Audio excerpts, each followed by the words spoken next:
tout de suite enchaîner avec le premier orateur, c'est-à-dire moi-même, qui va vous présenter donc un tour d'horizon sur les jeux sérieux. Et comme ça, il n'y a pas à changer de micro, c'est pratique. Mais ce n'est pas moi qui vais tous les faire, je vous rassure. Alors, donc l'idée, c'était, au bout de 4 ans, d'essayer de vous présenter un petit peu tout ce que l'université avait pu mettre en place au niveau des pratiques ludopédagogiques, enfin pour les favoriser en tout cas.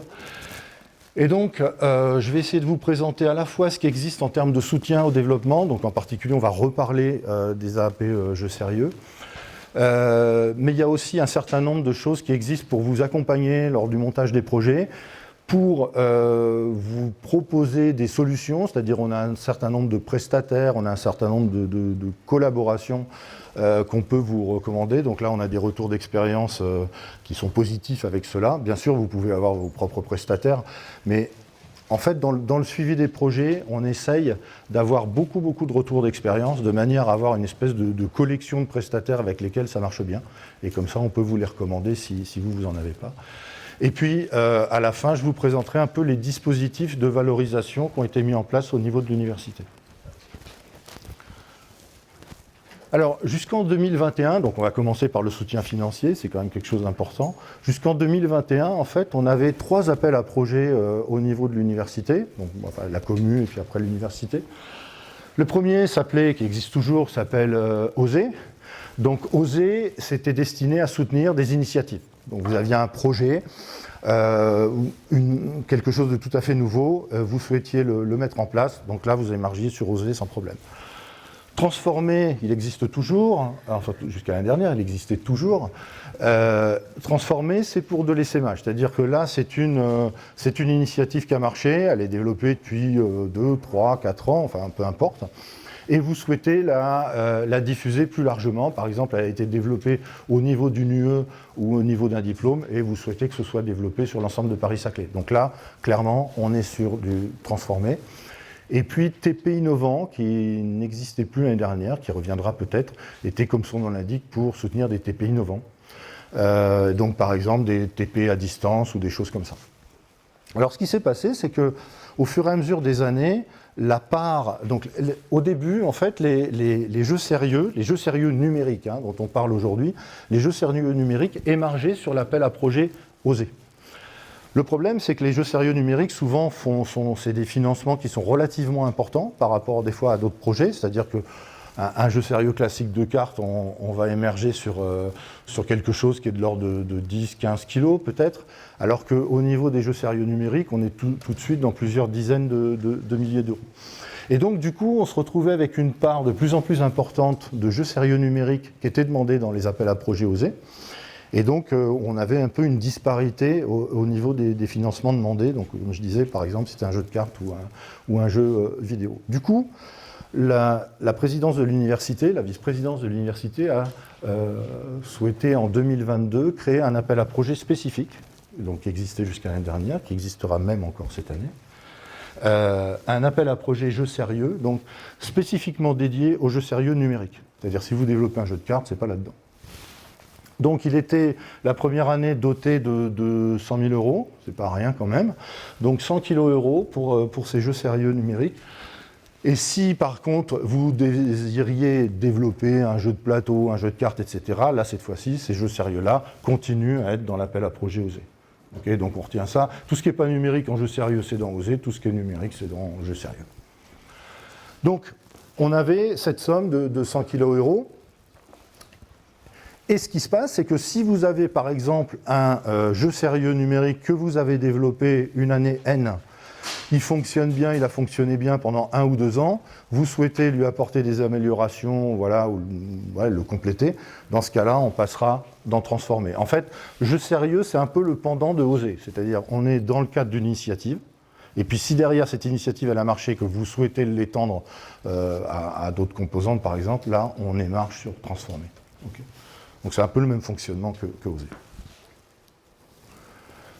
Alors, la dernière année, l'année dernière, on avait le jeu sérieux qui avait été doté de 75 kg €.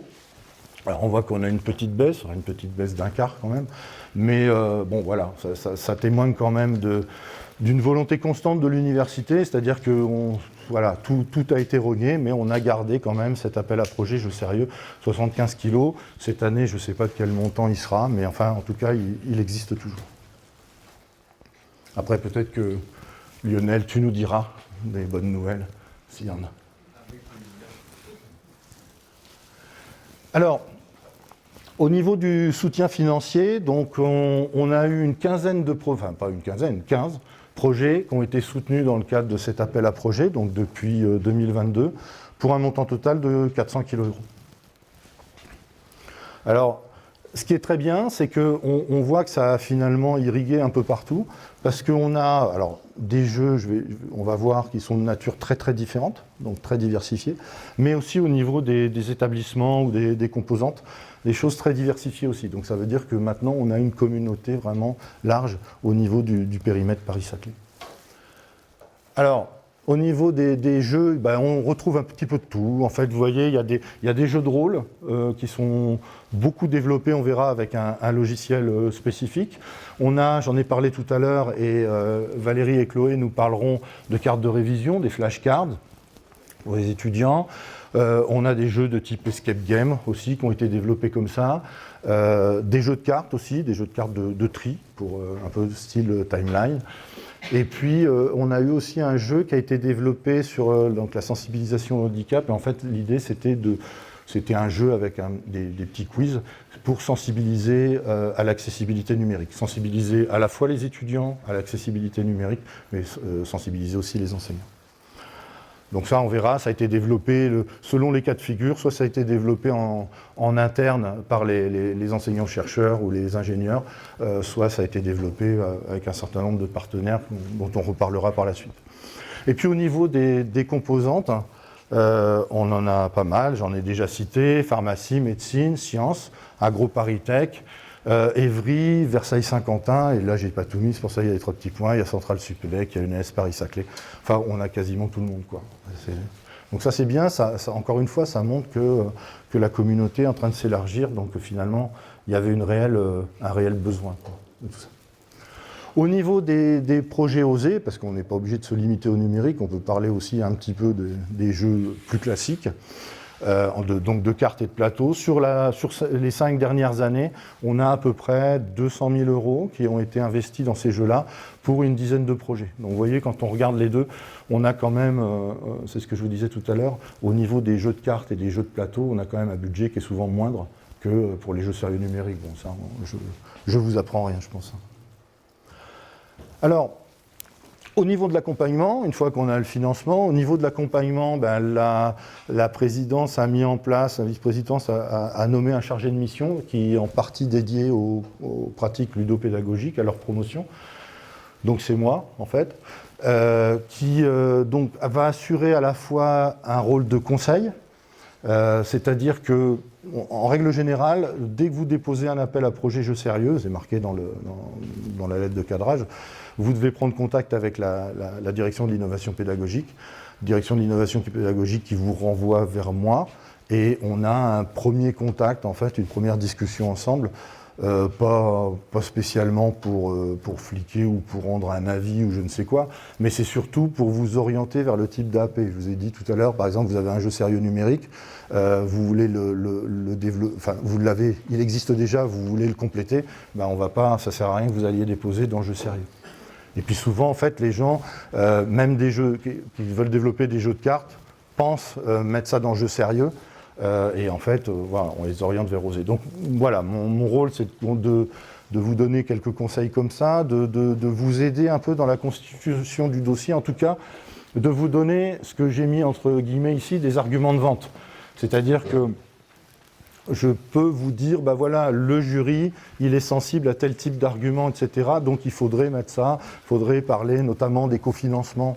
On apprécie beaucoup dans le jury d'avoir des cofinancements sur les projets.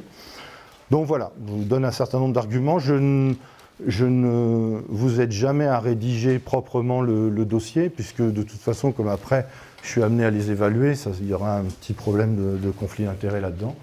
Mais en tout cas, je vous aide le maximum pour vous donner des arguments, enfin des idées pour le monter.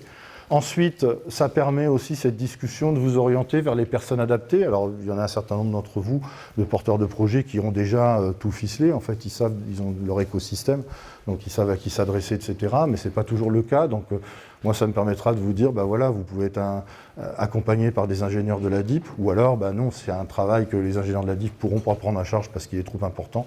Et dans ce cas-là, on a, comme je disais tout à l'heure, un certain nombre de prestataires que nous, qu'on recommande. Mais voilà, vous pouvez arriver avec vos propres prestataires, mais ça me permet aussi, et c'est déjà arrivé ça, de vous mettre en relation avec d'autres porteurs de projets. Parce que forcément, vous ne pouvez pas tout connaître les projets qui ont été développés par Paris-Saclay. Et c'est arrivé en particulier l'année dernière, où un porteur de projet avait un projet qui était extrêmement proche d'un projet qui avait été financé l'année d'avant. Donc là, des fois, voilà, je conseille d'aller discuter, enfin en tout cas, je vous mets en contact avec, de manière à ne pas refaire la même chose, puisqu'il est évident que le jury, lui, s'il voit arriver exactement le même dossier, il ne le refinancera pas. Donc ça permet de faire évoluer un peu le projet de manière à ce qu'il apparaisse comme complémentaire du précédent.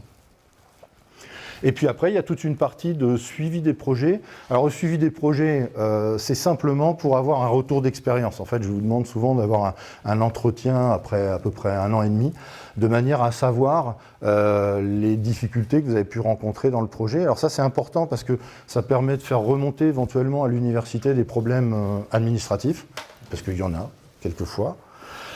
Et puis, ça permet aussi d'avoir un retour d'expérience sur les prestataires. Quand c'est pas, que ce soit les prestataires que nous, on vous a conseillés ou que ce soit les prestataires que vous avez été chercher, ça permet de savoir si ça s'est bien passé, à quel moment ça coince, etc. Enfin, tous les types de retours d'expérience sont toujours bons à prendre. Et puis derrière, j'en parlerai à la fin, on a tout un tas de dispositifs d'aide à la valorisation de vos réalisations. Alors, pour mener à bien les projets, nous, il y a principalement trois choses qu'on va... Non, je ne vais pas mettre ça tout de suite. Premier prestataire avec lequel on travaille, c'est le consortium Ikigai. Donc ça, Florian parlera bien mieux que moi tout à l'heure, il vous le présentera, mais en gros, il y a une association, Ikigai Game for Citizens, qui gère un consortium d'universités, de collectivités territoriales, de lycées même, je pense, maintenant, qu'il y a dedans. Enfin, c'est un consortium qui est en train de grossir et dont le but, en fait, est de mettre à disposition de la communauté éducative, et voire même un peu au-delà, des jeux numériques sérieux, gratuits.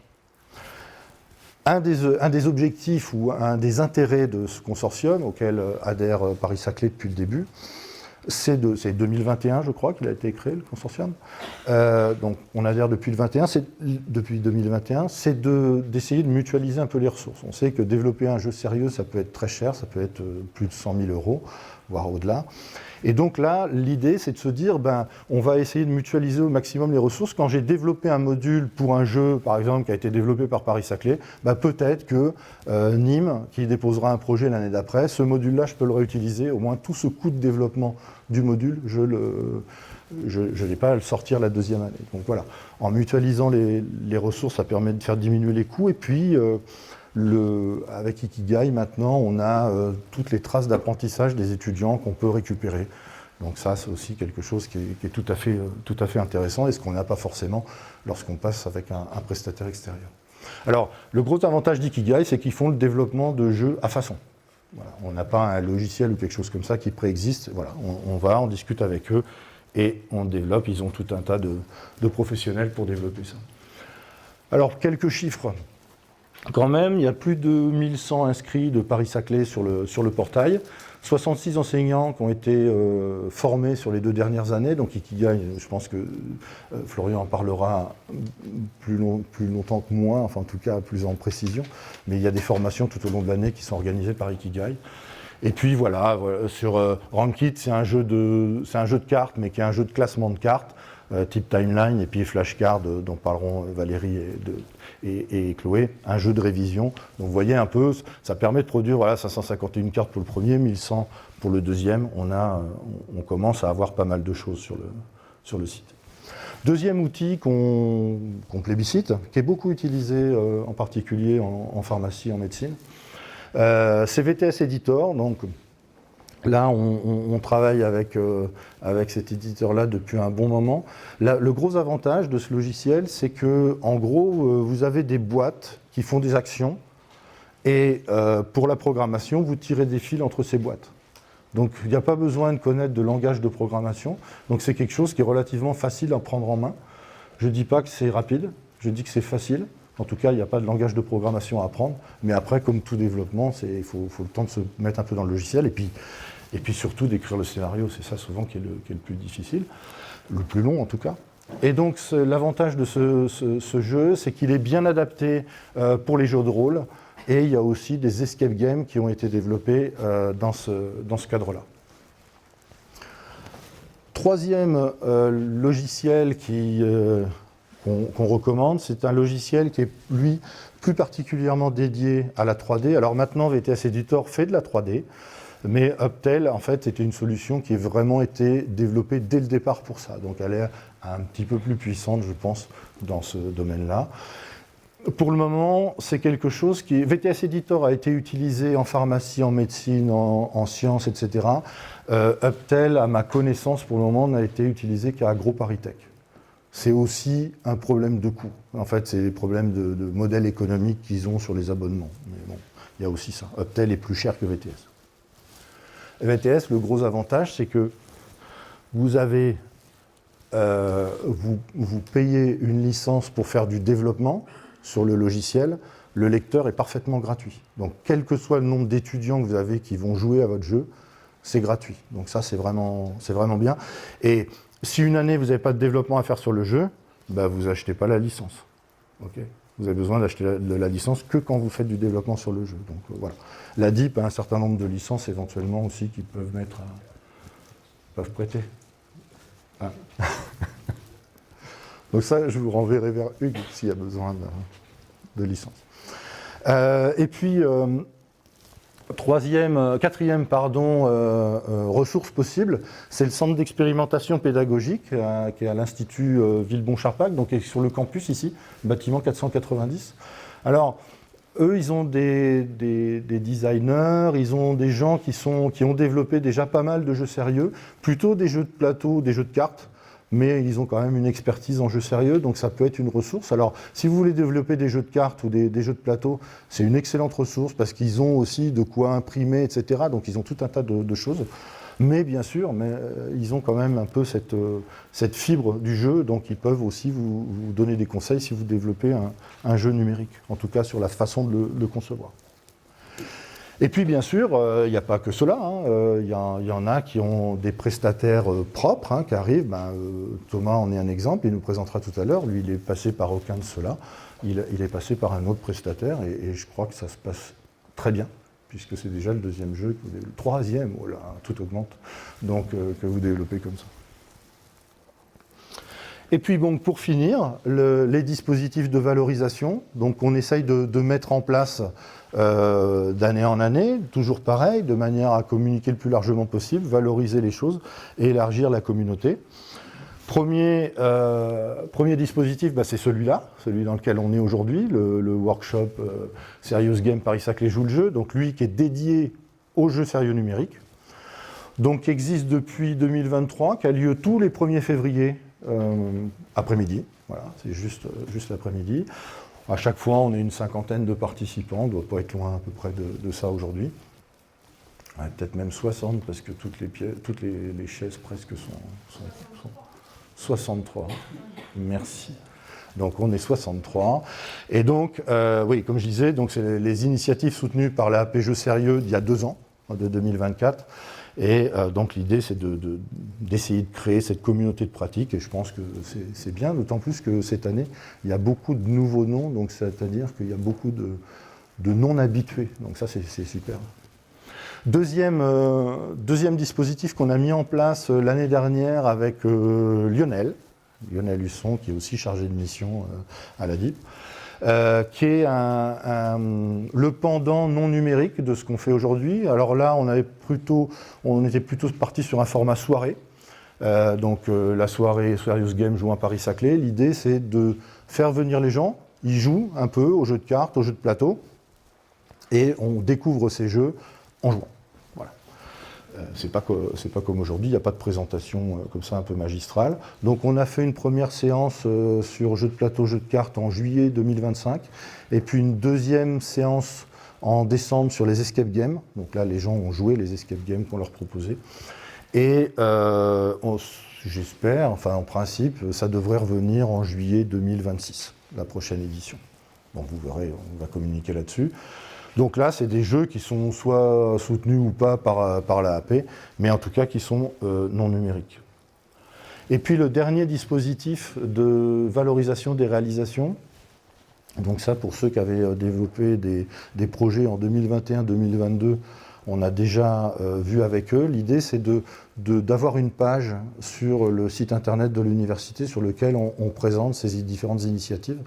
On présente de manière très synthétique, mais c'est que les gens puissent avoir des informations qui leur permettent éventuellement de prendre des contacts ou tout simplement se rendre compte déjà de ce qui est fait. Donc une fiche synthétique sur le jeu en lui-même, avec des rubriques parfaitement définies, je vais vous montrer après ça. Voilà, l'idée c'est d'avoir le titre, la cible, les inconvénients, les avantages, etc. Donc très très vite sur une page type A4. Et puis une interview courte, moins de 5 minutes, des concepteurs du jeu, de manière à avoir un retour d'expérience et pouvoir aussi identifier visuellement qui a développé ça. Donc pour le moment, on le fait sur les AAP jeux sérieux, parce que c'est là qu'il y a le moins. Et puis après, à terme, dans l'idéal, ce serait bien qu'on passe à tous les jeux sérieux de tout Paris-Saclay, de faire ça. Mais bon, ce sera un peu après, parce que ça fait un peu de temps. Mais voilà donc ce que vous allez trouver, une fiche donc synthétique, vous voyez les rubriques, description du jeu, la cible, ses applications, avantages, inconvénients, toujours pareil, pour avoir un maximum de retour d'expérience, et puis l'équipe qui l'a développé, et éventuellement quelques liens pour savoir où est-ce qu'on peut trouver des informations sur ces jeux-là. Et puis ça, c'est accompagné d'une vidéo. Donc celle-là, je vous disais moins de 5 minutes, celle-là, elle fait 5 minutes, 1 seconde. Mais voilà, une petite vidéo courte, de manière à avoir le retour d'expérience des porteurs. Voilà un peu ce que je voulais vous raconter sur l'ensemble, donc ce que l'Université Paris-Saclay a mis en place pour essayer de favoriser ces jeux sérieux. Eh bien, je suis prêt à répondre à vos questions si vous en avez, ou à continuer le workshop. Merci de votre attention.